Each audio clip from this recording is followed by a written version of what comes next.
Hello! So, ito yung reading natin for Water Sign, Cancer, Scorpio, Pisces, taking what resonates. Bali, hindi ito mag-resonate sa lahat. Sa mga hindi pa nakaka-subscribe sa channel, hit na lang ng subscribe button at notification bell. Ayan, ma-appreciate ko lahat ng likes, comments, and shares. If you don't like the way I read, pwede ka nang mag-next video. Ayan, ma-appreciate ko yung mga comment ninyo guys. Sana mag-iwan kayo sa baba. And, yung mga gusto makasali sa ating tarot reading na raffle, by the end of November siya gagawin. I-like mo lang, i-follow yung aming Facebook page, Bandang Sibol, yung pinaka naka-pinned na video, which is kinanta namin Buntong Hininga. Ayan, which is original song yun ng aming band, guys. Yun ang i-like at i-share mo, and then comment I love Bandang Sibol at saka yung birthday mo para maisali sa raffle. Okay. For water sign, you do have interview and insatiable.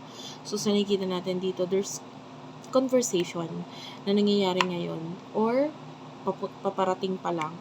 Pero kailangan mong, magpaka-cold dito. Like, if you're someone na kailangan masunod dito sa conversation or pag-uusap na ito, I feel like ngayon, kailangan mong gawin yun. Lalo na kung ikaw yung batas talaga, if you are the boss or what, na kailangan mo ipakita yung power mo dito sa conversation na to. And for those of you na pagdating sa love, nakakita tayo ng coldness pagdating sa'yo din. Pagdating dito sa person na kakonect mo. Maybe ang connection ninyo is through social media lang. Kaya lang yung person na ito is hindi masyado nakikipag-connect or communicate sa'yo. So, naging dahilan na lang din yun para maging cold ka sa kanya. So, parang kung ano yung ginagawa niyang interaction sa'yo, hindi siya masyado nakikipag-connect, communicate, ganun na lang din ginagawa mo sa kanya. Kasi why? Hindi naman worth it pa na makipag-connect dito sa person na to dahil wala ka lang rin naman napapala sa kanya. So, nakikita kita na parang, you're just playing this person's game. Diba? Ganun siya makipaglaro, ganun siya makipag-connect. So, anong ginagawa mo? Binabalik mo lang din naman yun sa kanya. Okay. So, ano yung emotion ninyo sa isa't isa? So, both of you are being cold with each other. I feel like sa inyong dalawa, yung person mo hindi siya nagiging honest. Maybe sa emotions niya or pang words na sinasabi niya sa'yo. Hindi siya nagiging tapat. May pagsisinungaling dito. So, emotion, regarding sa emotion ninyo, you do have here retaliation and verge. Come together, okay. Come together is here. Followed by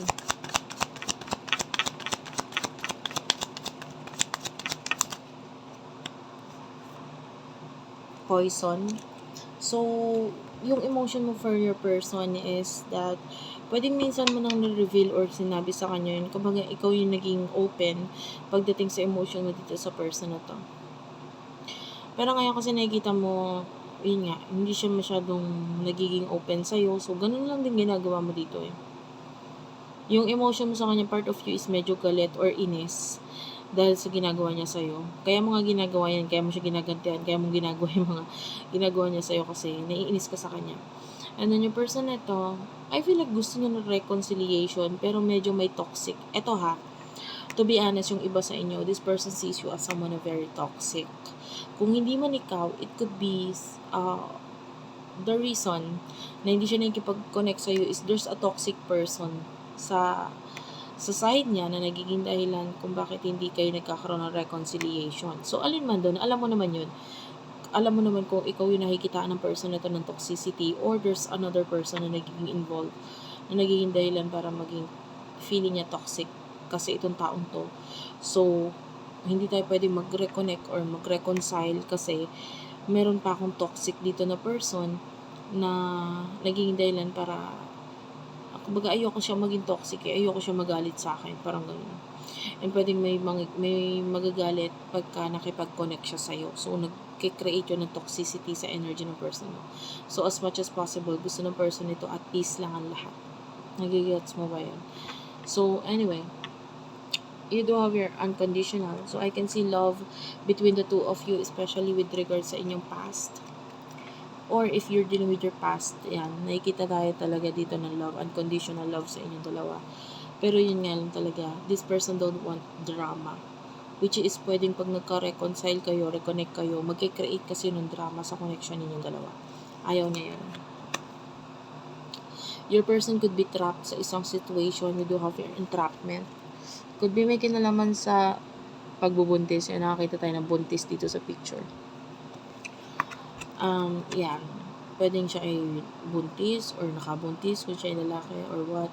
So, medyo na-trap siya dito sa situation na to. Hindi lahat yun, guys. Konti lang sa inyo na ganun yung situation. Pero yung iba sa inyo, hindi ganun. Okay lang. Huwag mo kunin yun kung hindi ganun yung situation mo.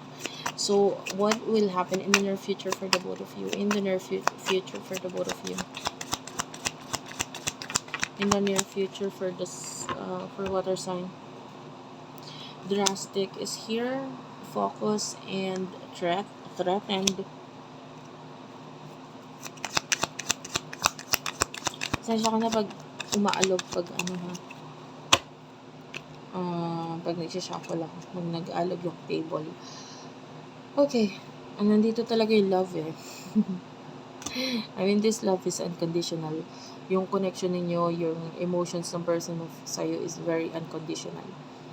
Well, for what I can see here in the future, a lot of eyes is focusing sa'yo. Well, dahil may mga bagay na mangyayari sa'yo na parang kamasid-masid para sa iba. Be sure to use protection like this evil eye. Ayan, lagi ako may mga suot niyan. Hindi maiwasan kasi negosyante ako eh. Yung mga nainggit sa akin sa negosyo, hindi maiwasan eh. Mga ganun talaga. And, yeah. And I'm a public person, of course. Nagpapakita ko ng mukha ko and yeah, through videos, alam mo na yon. So ngayon, ikaw kasi, there's a possibility na look at that eye. Nakafocus talaga sa'yo. So, in the future, there's a lot of eyes na nakatingin sa'yo. So, sabi ko kaya use protection kasi pwede ka ma-evil eye. And at the same time, they're watching you kasi may mga gusto silang maalis sa buhay mo or mawala sa buhay mo and they want to, for that thing to happen. Parang gusto, nakamasid sila. Nandun yung inggit.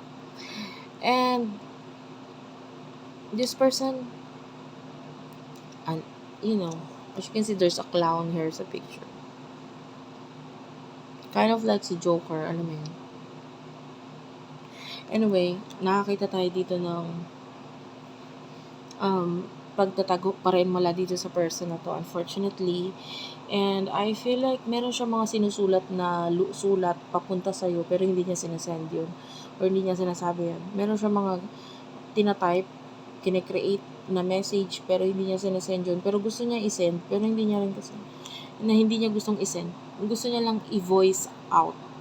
Gusto niya lang may mapaglabasan. And yun yung way niya. May labas niya sa sarili niya, na-feel niya na kunwari ng best naman na yun, pero hindi talaga. Kasi mahal ko ng tao. Okay? So, thank you for watching. I love you all and bye-bye.